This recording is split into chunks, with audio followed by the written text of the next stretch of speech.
Assalamualaikum warahmatullahi wabarakatuh. Saya Elvika Nuri dari kelas Pemetaan Sumber Daya Hayati Laut 01.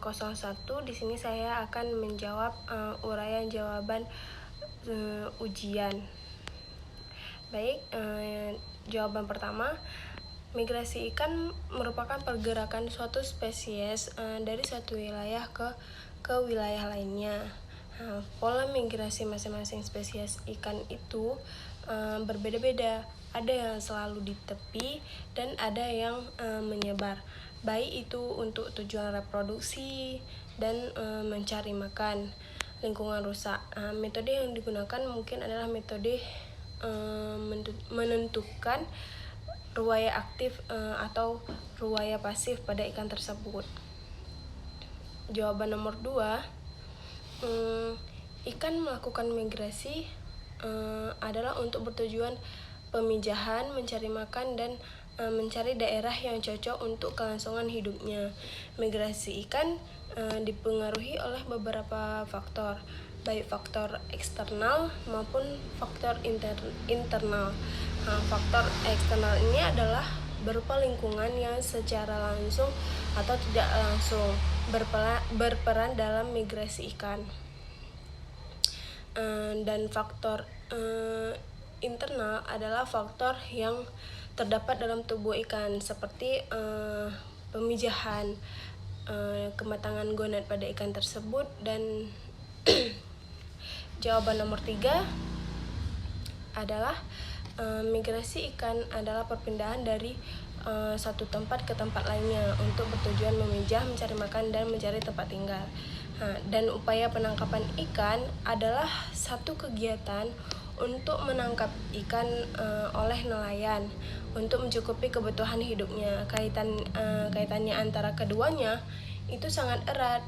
Akan tetapi banyak nelayan yang melakukan upaya penangkapan itu di jalur migrasi ikan. Maka ikan tersebut mengalami stres dan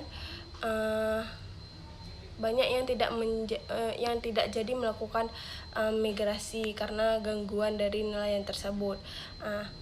Maka terjadinya kekurangan sumber daya ikan di daerah tersebut, dan para nelayan akan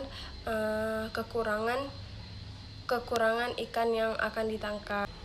Jawaban nomor 4, faktor yang penting yang harus diperhatikan dalam menentukan satu kawasan tersebut menjadi kawasan wisata, yaitu faktor keindahan alamnya, faktor sumber atau objeknya, dan faktor aksesibilitas jalan dan transportasinya, faktor sarana dan prasarananya.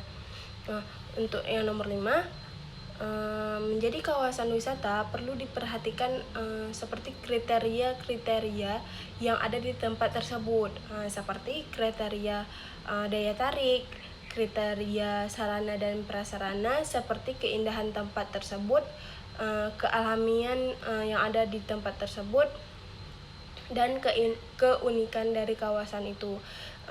Dan ada juga misalnya ada atraksi kebudayaan lokal dalam melestarikan lingkungan, kemudian akses jalan dan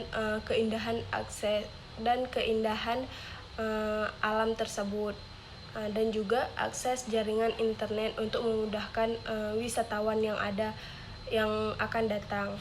Yang keenam, mungkin tantangan yang menjadi kesulitan dalam membangun suatu pemetaan di suatu kawasan tersebut mungkin dilihat dari segi sosialnya, seperti sosial kemasyarakatannya atau kebijakan dalam suatu kawasan tersebut, seperti peraturan yang ada di masyarakat tersebut. Kemudian juga tidak ada mendapat dukungan dari masyarakat tersebut, dan kurangnya fasilitas pendukung dan juga aksesibilitas. Kemudian dari segi ekonomi, yaitu kurangnya dana untuk membangun sebuah pemetaan.